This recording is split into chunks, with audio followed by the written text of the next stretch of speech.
Got the head gaskets on, 3.5. Motor swap from the 2.7. If y'all following along. Got the head gaskets on. Finna throw a head on. Wire and harness field line. Got the AC compressor lines. Gotta switch a line back there with the motor swap with the 2.7.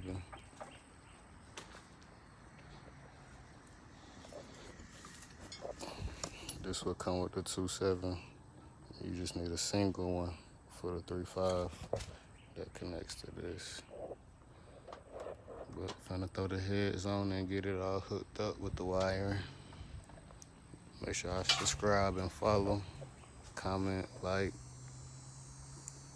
get it running soon.